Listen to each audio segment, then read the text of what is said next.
Hi everyone, it's Carrie, aka Nerdy Girl Crates, and welcome back to my YouTube channel. Today is Wednesday Rewind, and for this episode we're going to do something slightly different.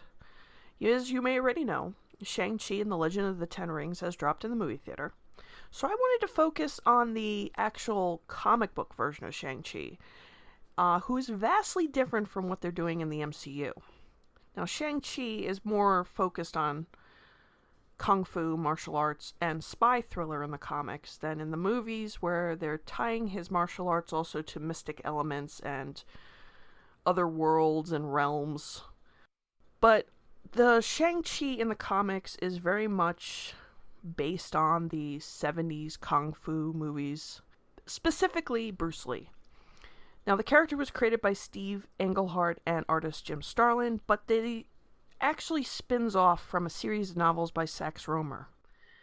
Shang-Chi is the son of the villain from those novels known as Fu Manchu, and you probably have heard about Fu Manchu. He's got a pretty problematic history. He's pretty much a very negative stereotype that doesn't get used anymore. Even in the comics, they changed him, and in the movies, they've gone with the Mandarin instead of Fu Manchu. In the comics, Fu Manchu selects a white American woman to be the mother of his son because of her genetics.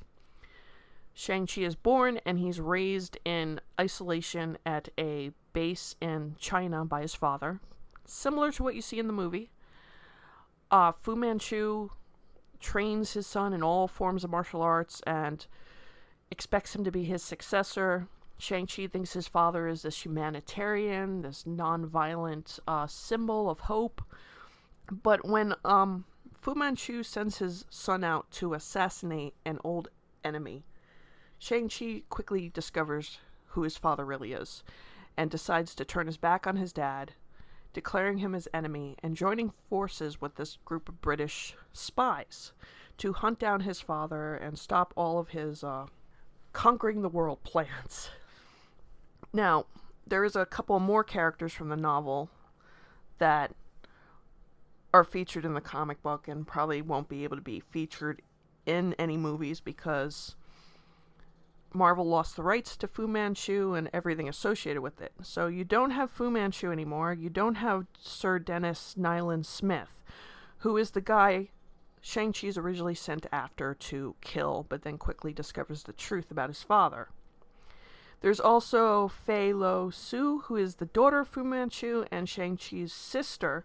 She's also a character from the novel, so they changed her name in the comics, I think, recently. I could be wrong about that. But there are some other characters that Shang-Chi teams up with, also called Black Jack Tar, Clive Reston, Liko Wu, who becomes Shang-Chi's romantic interest. And he also faces a bunch of different villains, including Midnight, the Cat, Shadow Slasher, Koger, and some of the ones you're going to see in the movies as well, like Death Dealer. But it's, like I said, it's more inspired by James Bond, Bruce Lee.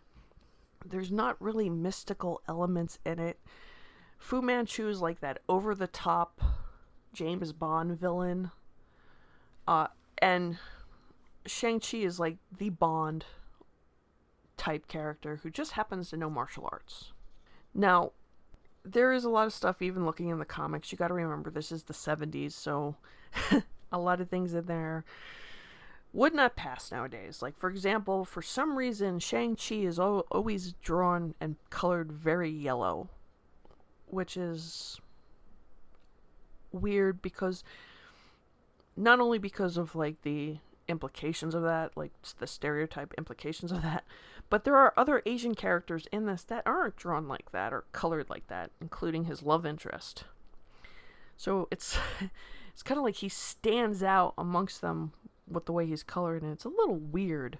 Of course, they've toned that down and a lot with his recent appearances, so it's not as concerning.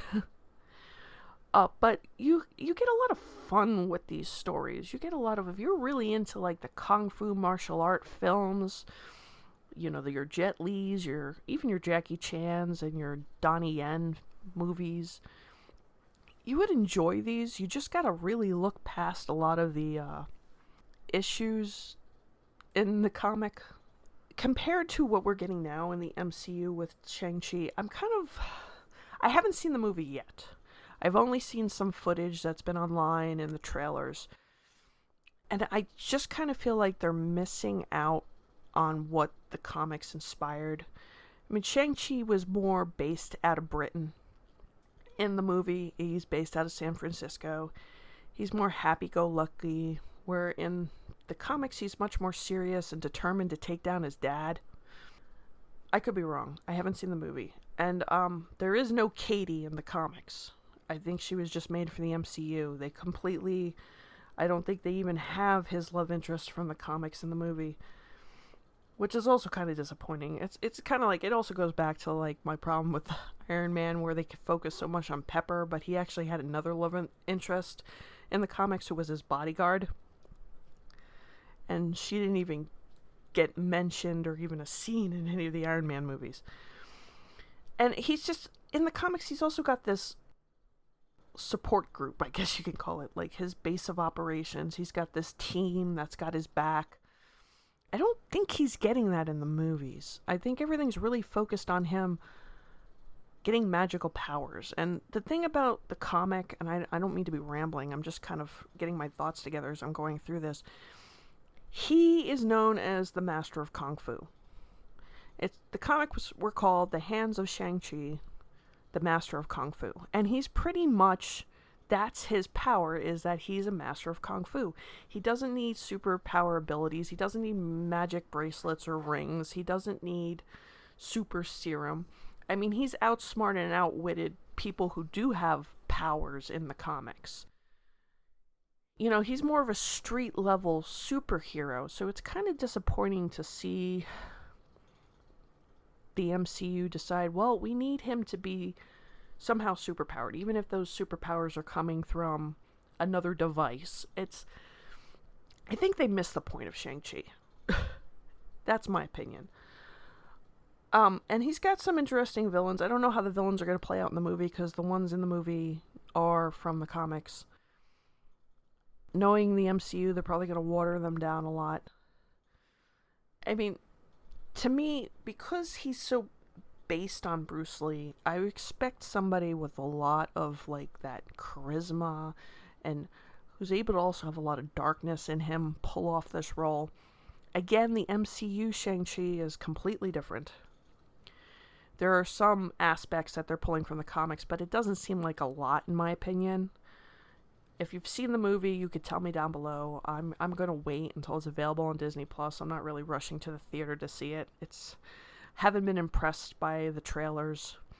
And again, disappointed that they're not really going in the path of the comics.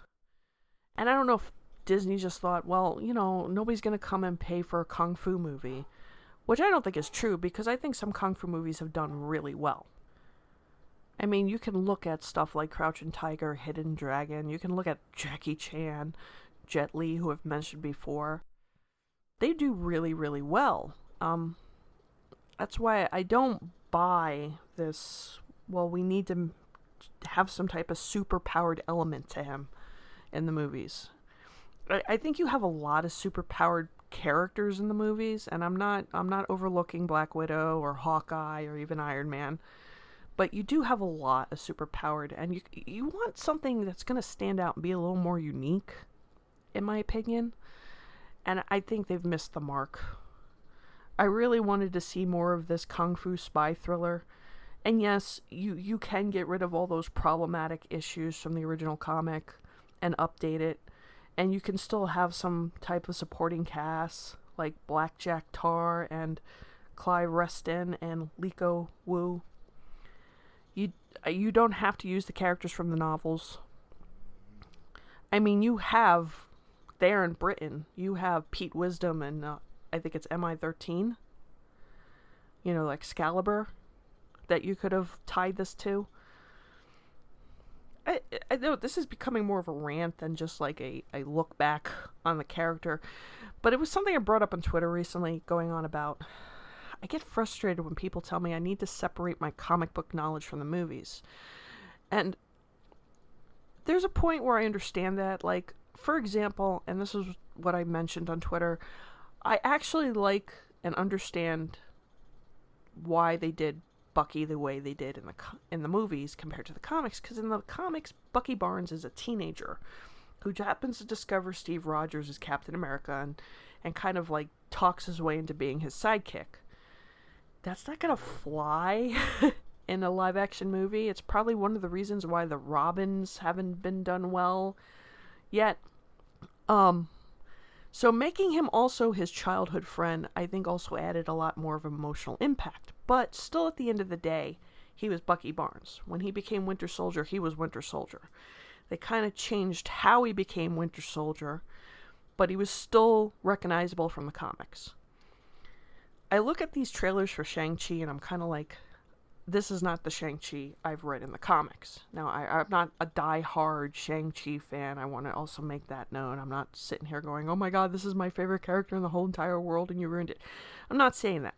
I'm just kind of saying, like, as the MCU seems to progress, they seem to care less and less about the origins of the characters they're adapting. I see it coming with the Eternals, and I see it with Shang-Chi. I just think Marvel is stuck on one formula that they're afraid to kind of like branch out from that because they're more concerned with checking boxes. And if they made him just a kung fu martial artist, they might think people would think, oh, well, that's not fair. That's a stereotype. And why can't he have superpowers like Captain America and Doctor Strange? And again, I think people just miss the point of the character. It's more of a spy thriller that just happens to have martial arts. And I'm not excited about this whole next phase of the MCU. But I'm going to tell you right now, if you have not read any Shang-Chi comics, go ahead and grab some of them. Like I said, there's going to be some problematic things in there, but you have to put that aside. Remember, it's a product of its time, and they have updated a lot of that.